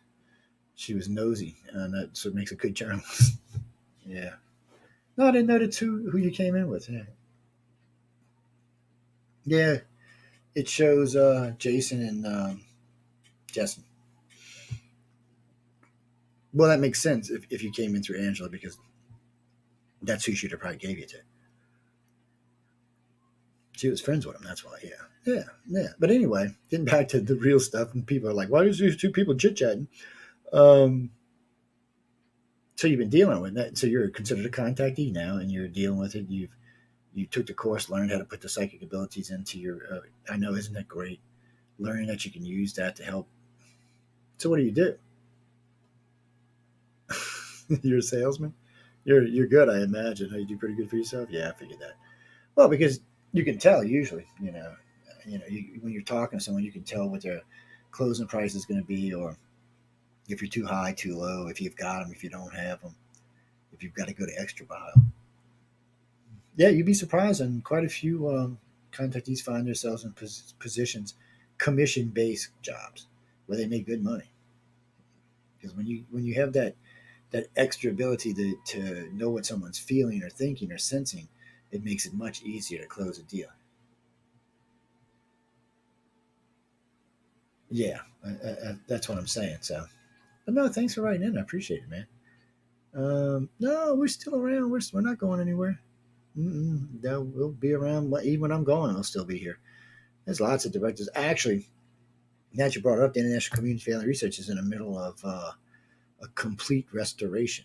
Well, like anything, we've been around for 30 years now, so you get directors that get burned out, people got to be replaced, different things. The website's getting ready to be overhauled. But recently, I was requested by the board of directors about a name change. Uh, hey, I'm the spokesperson. I might have been one of the found. I'm the only founding member left that's still a member. They've all either two or three of them passed away, and the other one's retired. Yeah. No, there's lots of directors. I'm just the only original. No, they're still around, but they're just not in directors' jobs anymore. Yeah, they're still around though. So,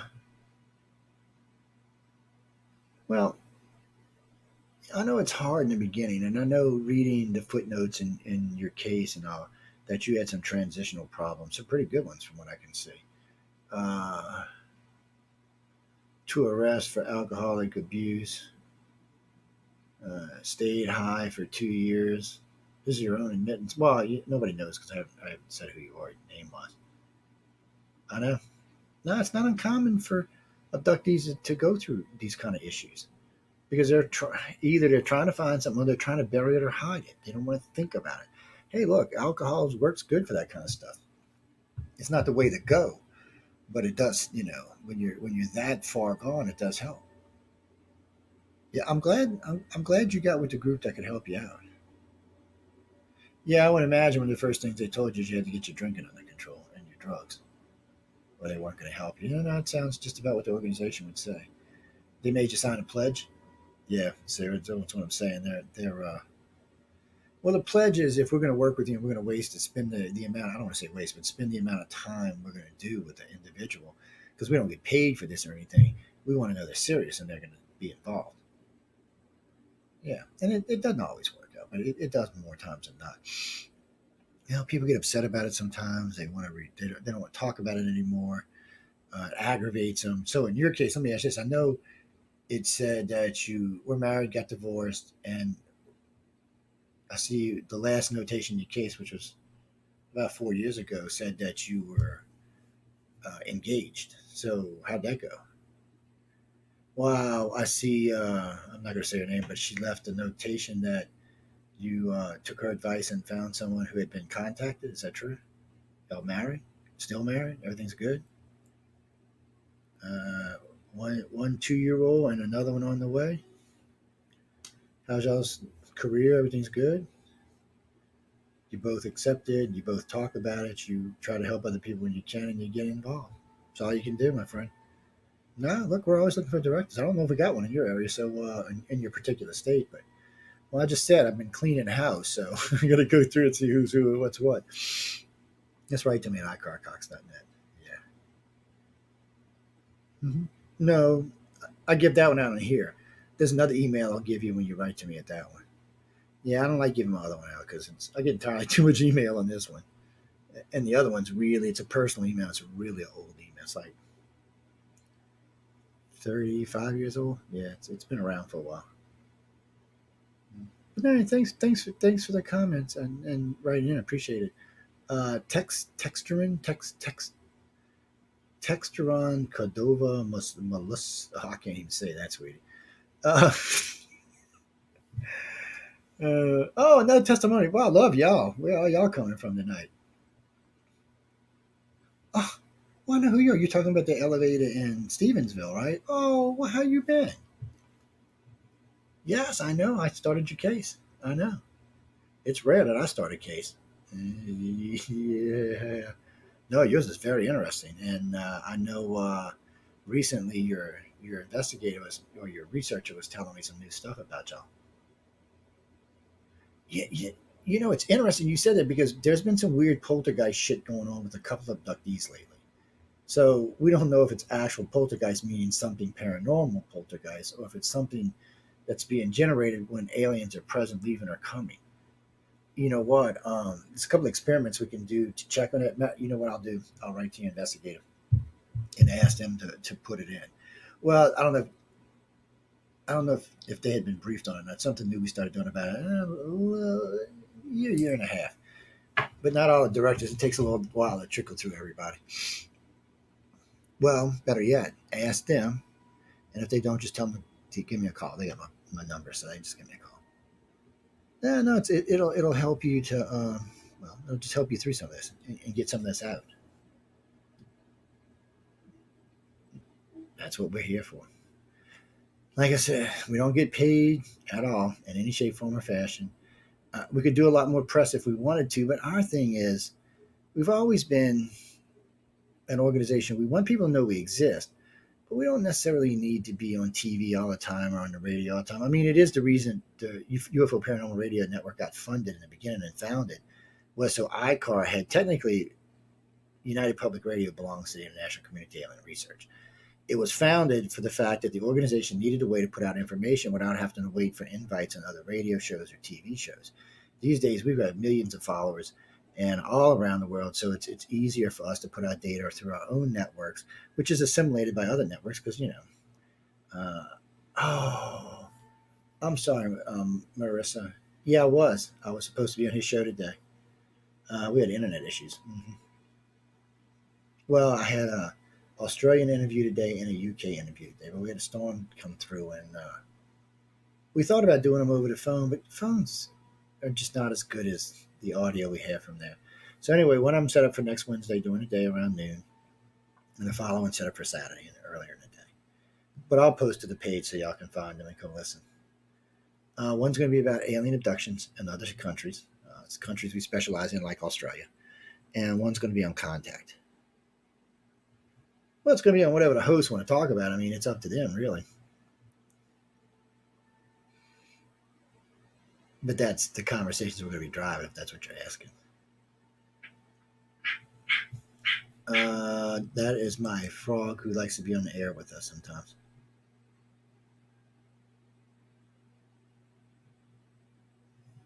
I don't. No, you mean you talking about COVID-19, right? Yeah. No, I don't know why the aliens would interfere with that. They never interfered with any other thing, the Black Plague or the Spanish flu or any of that. They've never stopped things like Fukushima. Yeah, yeah. I mean, Fukushima's still leaking. We've had Nagasaki, Hiroshima. We nuked. They didn't care about that so much. Chernobyl, 3 Mile Island. They don't. They don't. Yeah. So they didn't stop that. I don't know why they would stop. They don't stop the Aryan flu or any of that stuff. So I think that's left up to us to take care of. That falls on the human domain. What do you mean? Because you think the virus was created? It might have been. I'm not going to argue with that. And that's not what the show's about tonight. That we will be tackling that in a couple of weeks on the Centralist. Right now, matter of fact, actually, I think we're tackling it this Friday on the Centralist. Actually, we're going to be tackling the Wuhan stuff. Well, in the beginning, we because we've got feet in the ground in Wuhan. Yeah, we actually got people there on the ground. We had pictures and videos. We were playing coming out of Wuhan and Beijing long before any mainstream media had them. I mean, we're talking months. Matter of fact, now I ain't going to tell you who it was, but two media organizations contacted me to use them. I made them pay for it, by the way, but still. Yeah, we had people that actually videotape them. And what was great about it is a couple of them were working the clean crews and stuff, so they had permission to be out and about. Oh yeah, I can't get into it on the show because it's not what this is about. But I will this Friday tune into the Centralist. It's 9 to 11 p.m. We'll talk about it. Yeah. Oh, you mean John and Emily are not going to be on the Centralist? They're going to be on Science and Beyond. Well, one week it'll be Science and Beyond. One week it'll be the Centralist. No politics there. not on those 2 nights with them. This Friday will be politics. Yeah, so y'all can come check it out. And we'll be discussing what we'll be discussing. The show opener is why did it's about the media in Wuhan, and that's all I can really say tonight. But be sure to tune in, and I'll tell y'all about that. And again, to answer your question, I don't think ET even paid any attention. Well, let me put it this way: abductions didn't stop because of the flu. I mean, of the COVID. How's that? Nope, didn't even slow it down. I don't even didn't even. Apparently, they're not weren't worried about getting infected, or apparently it didn't infect them, or can infect them. I don't know what it is really.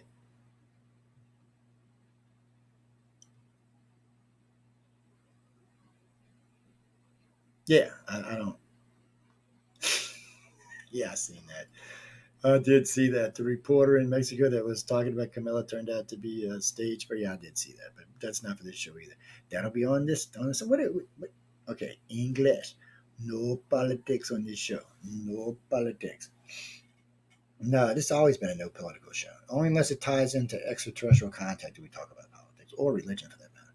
When they directly tie in, we do. Like when I was talking about the poltergeist stuff earlier, there's some weird thing going on with contactees, not abductees. These are contactees, and for some reason, a handful of them are having weird poltergeist events in their house. It could be because of increased activity or abductions or something like that. Because sometimes when there's a lot of activity, where they're abducting you daily or bi-weekly or I mean bi-daily or something, sometimes it manifests that way because it leaves like a residual charge behind. Yeah, so it forms like a poltergeist event. Now, it's not like a parent. They're just poltergeist events. Shit starts moving around on its own stuff, jumping off of cabinets and stuff like that. But there's no evil intelligence behind it or anything like that. It's not like a paranormal poltergeist. I mean, you can't really tell the difference unless something's speaking or something. But in these cases, it's usually just some kind of energy left behind. Yeah. But for some reason or another, right now, there's a bunch of a good 2 or 3% of abductees are having this experience. I wish I knew what it was. And I did talk with some of my paranormal friends, researchers friends. It's one of the nice things about owning this station. I've made so many friends in ufology and abduction research and the paranormal fields over the years that I can cheat. That's like I was talking with Michelle and Amelia that day. Like, you want us to cleanse your house? I'm like, no, not yet. It might be something I want to keep. Just calm down here. Hold on, hold on. But we do have those kind of sources to go back on if we need help. So, and we got other people in the network and other friends around. That could Christina, it is the Gray Zone Uncensored. It is on Friday, 5 to 7 p.m. And Michelle DeRochier and myself host the show. Right now it is disclosure, but we got 3 weeks left in disclosure, and then we're back into we do a lot of different stuff. We don't. It's not a set show as far. It's a variety show for all kind of stuff. I know I was saying earlier in the show I wanted to talk to her about unexplained events. I'd like to do 2 shows upcoming on unexplained events, things that our science has not been able to explain yet. Well, the main reason why is I seen something on YouTube early today and it was stupid. That's how I got into this, by the way. To be totally honest with you, the reason I got in, so umpteen million years ago, I had been doing alien research. And one day I'm online and I was doing some tarot card readings for some, yeah, I still do some for some really fairly famous people, but I was doing readings and I met this guy, Ariel St. Sinclair. And he was going on and on about these aliens doing this and doing that. Now, at this time, I was about, I don't know, 12, 14 years into research. And everything he was saying just sounded like bogus crap to me. And it kept on and kept on. It was getting a pretty good following on Yahoo. Yahoo used to have chat rooms back in the day. So I came into his room. Him and I got into it on multiple occasions. So I decided this is bullshit. Somebody needs to correct this crap. So I met these people, November Hands and G. Scott, a bunch of other people, and they went in a chat room. Cosmic Consciousness is what it was called. And I used to come by and hang out with him and talk to him. So we decided we were going to open a new chat room, UFO Alien Phenomena, which still exists today, by the way. It would start out as a chat room, and then it turned into a support group for abductees and contactees. The chat room itself is, what is it now? 26 years old, 20, 25, 26 years old, somewhere around there. But, we used to have a lot of people coming in and talking. That's where we'd meet them. And and send them over. And it was a great place to meet people and source information and work with people and help them, through things. And but you used to get so many of these. There's always going to be somebody who doesn't believe, or somebody who doesn't agree, or somebody who just wants to be disruptive in general. It was one of the reasons we were glad Pal Talk was invented, because it gave us admin controls of the chat rooms, so you could start getting rid of people like that. But in the end, we're searching for people who've had contact. That's what we're looking for.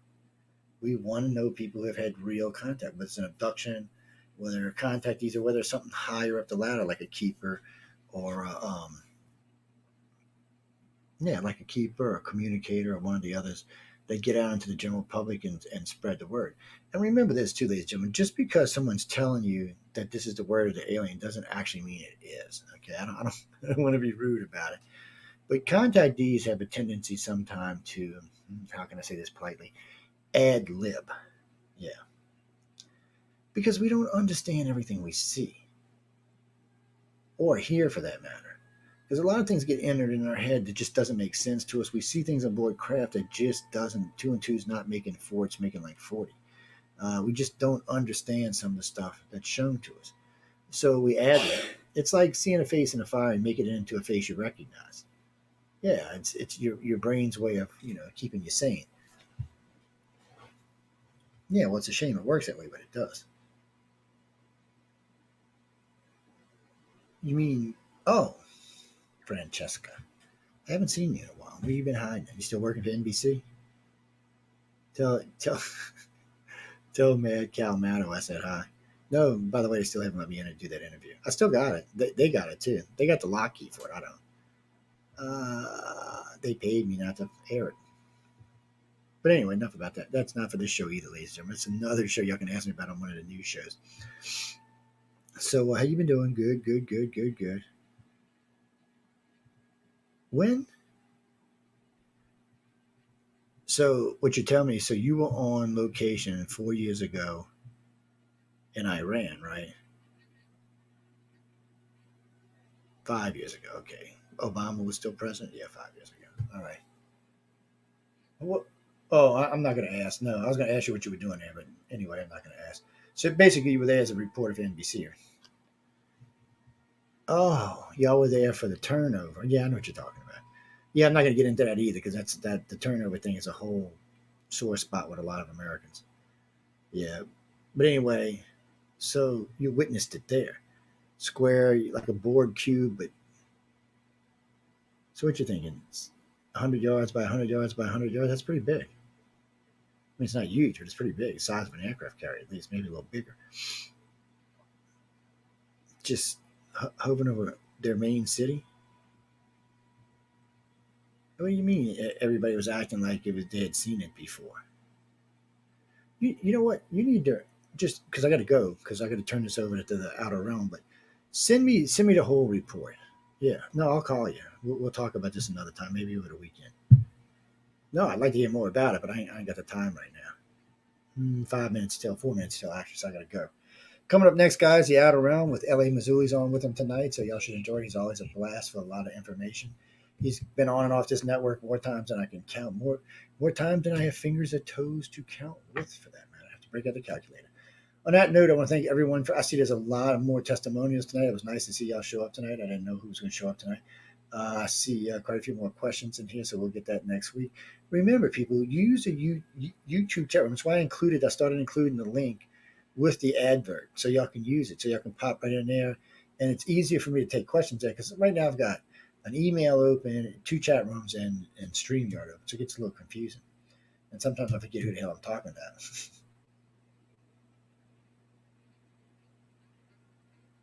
Yeah, there's a lot of good stuff that'll be on this show on the Centralist this week.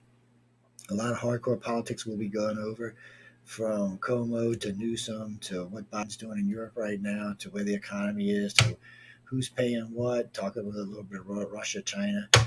Yeah, we do real news, hardcore news usually. I've always been bipartisan. That's why it's a centralist. Sometimes I hate on the Democrats, sometimes I hate on the Republicans, sometimes I just generally hate on all of them. Every now and then I got something good to say about them. Not often. I just say it's not often. But on a note, I want to thank everyone for tuning in to United Public Radio, UFO Undercover, and UFO Paranormal Radio, which is back in full swing these days. You can find us on YouTube, Twitch, SoundCloud, LinkedIn, anywhere that there is podcasts alive, from iHeart to Spotify to anything in between. We're there, iTunes, the whole nine yards. There is nowhere out there you can't find us. Type in UFO Paranormal Radio or United Public Radio or whatever show name you are looking for, and you will find us on multiple venues. On that note, again, I want to thank everyone for tuning in to United Public Radio, UFO Undercover. I am your host, Joe Montaldo, and good night.